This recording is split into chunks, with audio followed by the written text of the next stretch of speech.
A cada vez que lançam mais capítulos do mangá, surgem mais perguntas e dúvidas sobre a história, o que tem dentro dela, e inclusive alguns certos personagens, o que resulta de nós termos aqui os 9 maiores mistérios que tem em Shumatsu no Valkyrie, que até hoje não tiveram nenhuma resposta ou solução completa apresentada na obra. E o primeiro mistério que nós temos para mencionar é por que a Brunhilde tem assim tanto ódio dos deuses, que até agora eu simplesmente não entendo o motivo dela estar nessa forma. Não foi algo que ela pensou do nada de confrontar os deuses, deixá-los irritados, quando o próprio Zeus chamou o Conselho dos Deuses para destruir a humanidade, porque é mostrado claramente ela tanto conversando com o Buda sobre uma forma de fazer as Volundes, quanto recrutando o Lubu desde o momento que ele morreu, que foi pelo menos, no mínimo ali, uns 1000 anos antes do tempo atual que se passa o mangá e o Ragnarok foi chamado de verdade. E contando com isso, vem o mistério sobre também Sigurd, porque ele foi dito ser o homem que vai sacudir o Ragnarok, o que faz a maioria de nós, inclusive eu, questionar se esse homem seria o verdadeiro motivo pelo qual a Brunhilde fez isso tudo, e talvez o motivo também que ela odeia os deuses, levando em conta que os dois na mitologia são entrelaçados, ou melhor ainda, casados e têm uma história juntos. Logo, isso deve ter algo a ver no Ragnarok. Eles não colocariam um nome assim conhecido que se relaciona com a Valquíria principal por nada. E para mim, tudo isso já estava conectado com mais outro mistério, que inclusive nós mencionamos no nosso vídeo mais recente sobre as 9 coisas que você não percebeu em Shumatsu no Valkyrie. E se ele não for o mais recente, nós postamos alguns vídeos depois, onde a Brunhilde foi rebaixada para ter um corpo mortal, a Valquíria da tragédia, e que não teve explicação sobre isso, mas deve ter acontecido algo muito grave para ela ter sido rebaixada dessa maneira muito tempo antes, para que ela tivesse o tempo necessário para planejar todo o Ragnarok. Se eu fosse fazer um chute, iria lá para uns 2000 anos antes, ou até mais do que isso. Mas voltando para outros mistérios que encontramos, como por exemplo, quem será que anda avisando a Valquíria dos próximos deuses que vão lutar na arena? Antes eu achava que isso talvez seria uma pequena vantagem que os deuses então decidiram dar para a humanidade se preparar nas batalhas. Mas se fosse desse jeito, vocês não acham que a Valquíria deveria também saber de cada um dos deuses que estavam por vir nas batalhas, que praticamente iria garantir a sua vitória? Só que ela só recebeu essas mensagens em seu celular falando quais eram os deuses em algumas poucas batalhas, o que acaba deixando meio óbvio que há pelo menos um traidor dentro dos deuses que está avisando a humanidade quando ele tem alguma oportunidade de fazer isso. E sinceramente, eu coloco todas as minhas apostas em cima do Hermes, tanto pelo seu nome ser mensageiro dos deuses, quanto também ele ser o mais próximo praticamente lá dos Zeus. Foi ele que mostrou para ele a lista dos deuses dos humanos, ele que explicou das Volundes para os Zeus. Tem alguma coisa ligada ali no meio. E falando ainda sobre as rodadas do Ragnarok, é algo que provavelmente nós nunca iremos descobrir. Como que o Zeus já sabia sobre a segunda rodada, que seria o Adão, o humano, a lutar, antes mesmo de fazer a sua entrada? E por que motivo ele ficou assim tão animado só para querer lutar contra ele?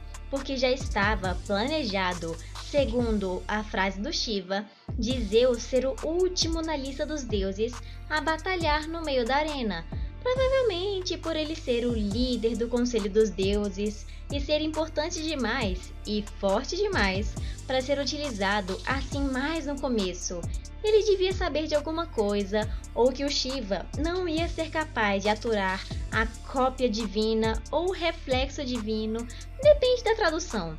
A próxima, com certeza, vai ser um grande mistério a ser solucionado antes que venha ou durante a batalha de Michael de Nostradame, o nosso Nostradamus.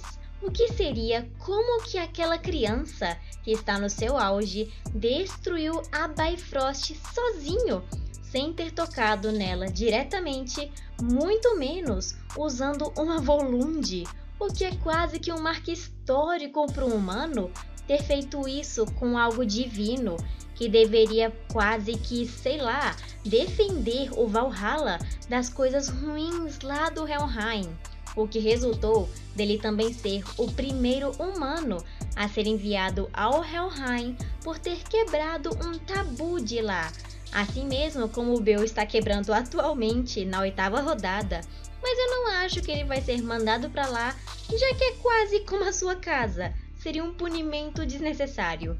Outro mistério é que tem uma pequena imagem que revela um pouco mais da identidade desconhecida de 3 lutadores da humanidade, incluindo o Okita Souji Kaneyoshi. E uma das portas já foi até revelada de ser o Nikola Tesla, quando ele foi chamado para sua vez na batalha e nós vimos aquele cofre estranho abrindo de uma vez com a identificação da Brunhilde.